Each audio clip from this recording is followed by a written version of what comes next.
Hey rugby fans, thank you very much for pressing play on this latest video, and we are back with another Premier 15s Ultimate Teams. It is of course the content series where we get the best players in the world to rate themselves.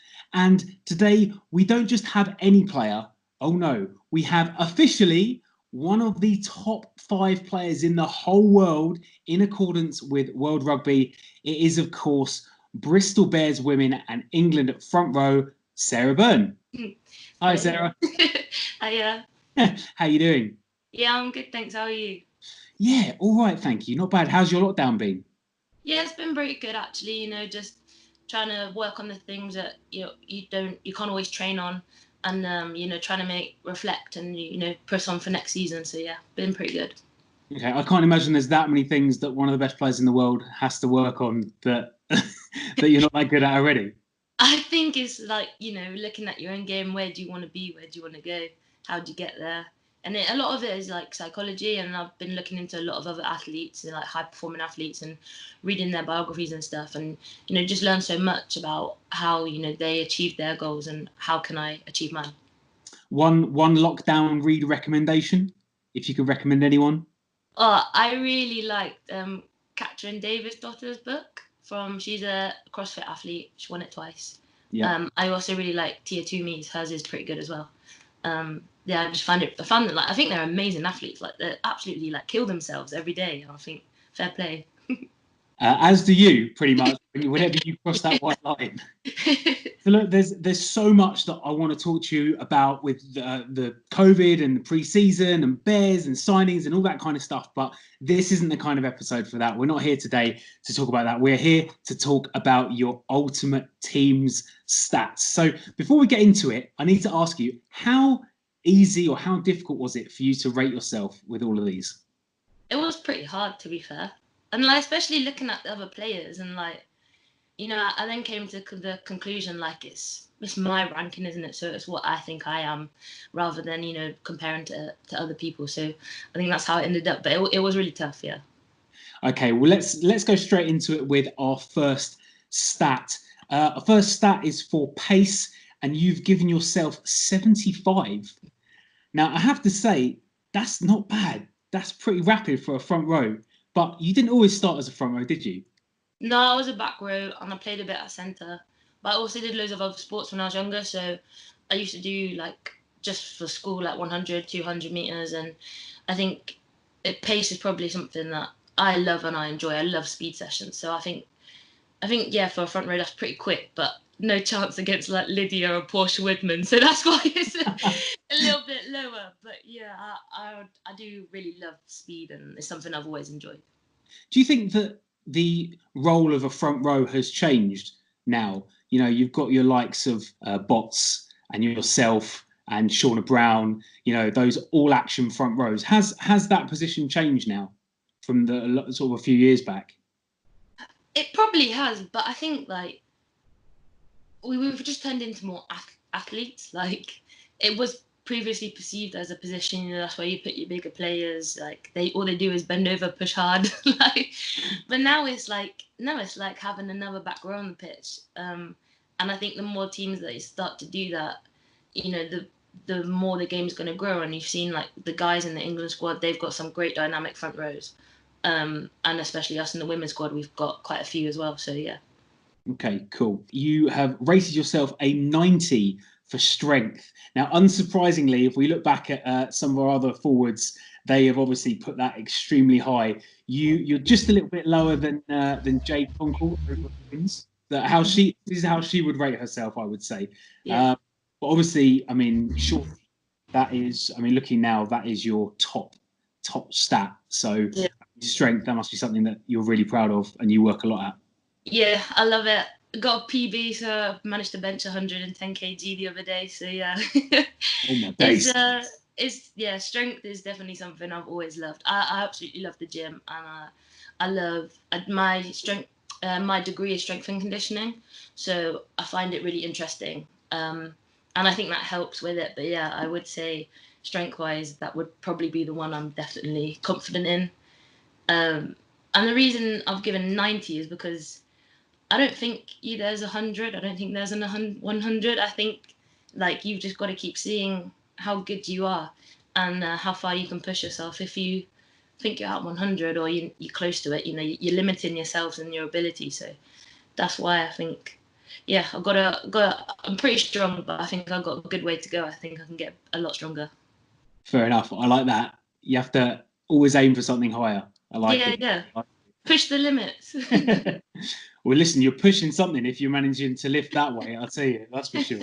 Okay, next one. Moving on, handling. You've put 70. You've rated yourself 70. Now, we are used to seeing you bombing down the field. You're really. I'll tell you one thing you are good at. Is you're good at that sort of transition of the ball. You know, from one side to the other. How come you put 70? That's quite high. Because although it doesn't probably come across in my games because the patterns that we play and the kind of role that I play, I actually love handling. Like I love going through little drills, and that's something that me and my housemate Amber Reed have been doing quite a lot of in lockdown. And I just don't, I don't have the confidence or to throw those massive passes in the game, but it's not really my role. So I think in training wise, there is something I really enjoy. I love working on it and just, you know, having those, you know, being able to catch a ball here and then like pass it like that and all that kind of stuff I really enjoy. But I guess, it's not something that's really seen on field. Fair enough. And I guess living with probably one of the best passers in the women's game today doesn't hurt in any way, shape or form. No, honestly, she's been amazing in lockdown teaching me all these little bits and pieces. You know, it's great to live with a world-class 12. Cool, brilliant. All right, well, look, next one, we're looking at defence. Defence you rated highly at 80. That's strong. I guess for your position, it's weird, isn't it? Because you're always there. You're always in and around the breakdown, especially. And if you're not sort of diving headfirst into a ruck or a maul, I guess you have to be that first line of defence either side of the ruck, right? Yeah, and I think my defence is pretty solid, but you know, I still want to work on that. That's something, a big area I want to work on is making those. How do you keep making those impact tackles? Like, is it you getting your hips a little bit squarer? Is it you getting your foot in? And how to do that in those different scenarios. So, I think, I'm happy with it, but there's definitely room that I want to be more impactful in. Just for those watching, for those young players, anyone who aspires to be a top class front row. From a defensive standpoint, what makes a good defender around the breakdown? Because it's one of those things that is not that easy to really work on, but those that do it really, really well. Just, I would say defend every line like it's your try line. I would say probably if you have that kind of mindset, you know, defense, it can be technical, but it's basically a mindset. If you're willing to go out there and put your body in the line, I guarantee you're going to stop them. And then we can work technically on, okay, get low. Where's your foot placement? Where you're hitting? But I would say defend every line like it's your try line, and then go into the specifics. Nice. There you go. Any young players that are watching, do it. Put your body on the line. Don't get hurt, please. Yeah, don't get hurt. Right, next one. I feel like we might have to skip over this one a little bit. The next one is kicking, and this is an area, especially our forward players, apart from Jodie Retty, who used to be, she tells us she used to be a fly half, never gets rated that highly. You rated yourself at a 20. Any words on that? Yeah, purely because, you know, having my two best friends being a 12 and a 10, it's like I've learned to kick the ball back to them, but that's about it. Fair enough. We'll move on. Okay, this next one's a really interesting one because skill's a really difficult one to judge, but I think you're a really good example of skill. You rated yourself at 70, but I think one of the outstanding memories of you from recent years is, I'm sure you probably know what I'm going to say, is those Six Nation games in 2019 where, you know, you're getting the ball and your feet movement and your adjusting of the ball is as good as any winger or scrum half, or, you know, I mean, how has that come about? Is that learned? Is it natural ability? I would say it's a bit of both. Like, naturally, when I was younger, I played loads of sports, and a lot of them were evasion games, you know, netball, football, stuff like that, basketball.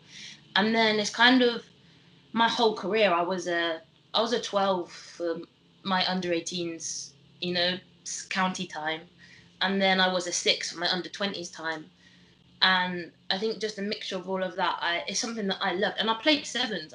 I played a fair bit of sevens in the setup before I moved to prop. So it's something I really enjoy, and I love that, having to try and beat the defender.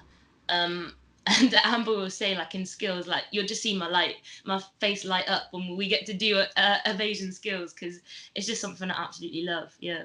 Moving on, this is obviously something that you do regularly during a game. Something I'm sure you've worked on is the set piece. Probably more scrummaging than lineouts, but you've rated yourself at a 90.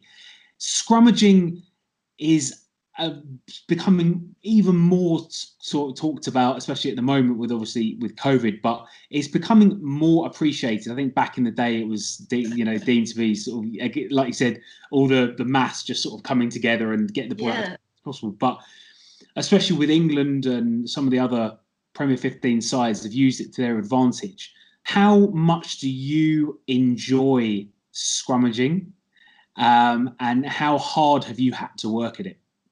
I actually really, when you get a scrum right and your packers, everyone's on point, that is one of the best feelings in the world. And there are specific, I always remember the ones that we've done really well in. And when we were playing in the World Cup final, the one where we get a penalty try from, that was like my first ever good, amazing scrum. And for it to be in a World Cup final, I was just, against New Zealand, it was just, it was phenomenal. So, but then, it's so hard.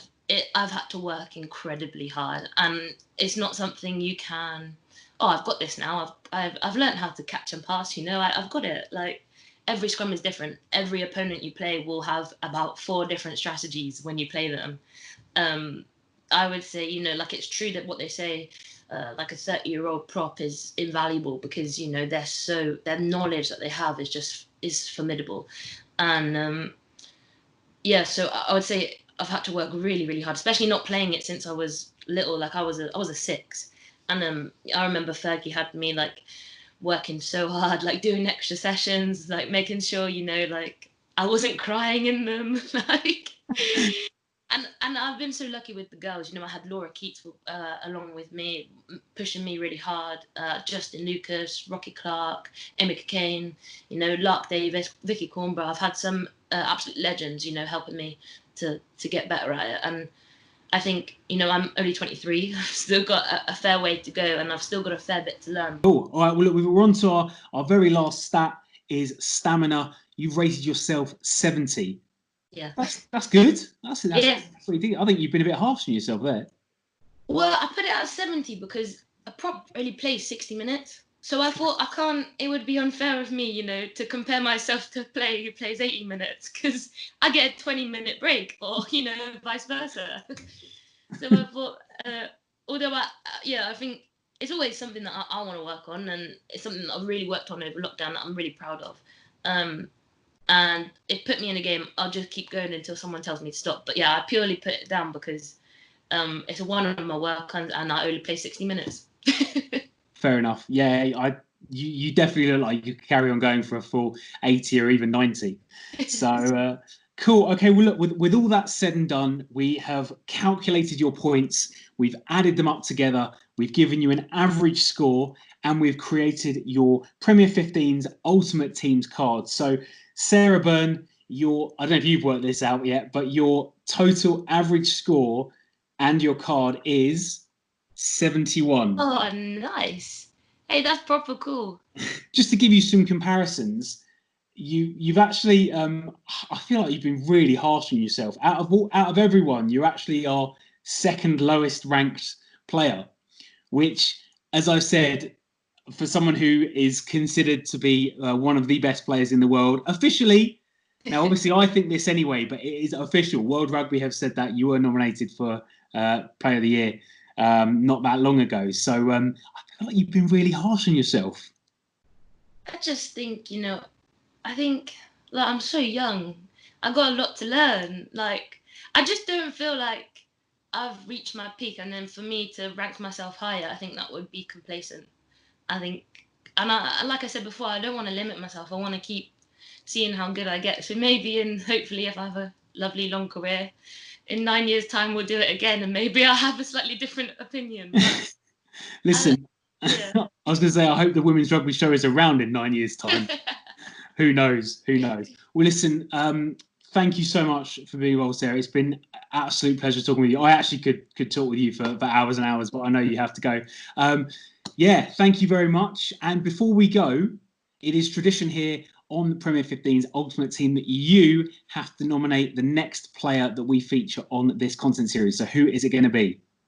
So I'm going to nominate my fellow Bristol Bears player, Welsh international Eleanor Snowsill. Brilliant. Boom. Eleanor, we are coming for you. Listen, Sarah, thank you very much. For those of you that are watching, thank you very much as well. Please make sure you do all the regular things, like this video, subscribe to us on YouTube, follow us across social media, tell everyone that you know about the Women's Rugby Show. And if you haven't seen any of the other episodes on Premier 15's Ultimate Team, we will put the link here, or here, wherever it is. Anyway, thank you very much. We will be back with another episode very soon. See ya. Thank you. Bye.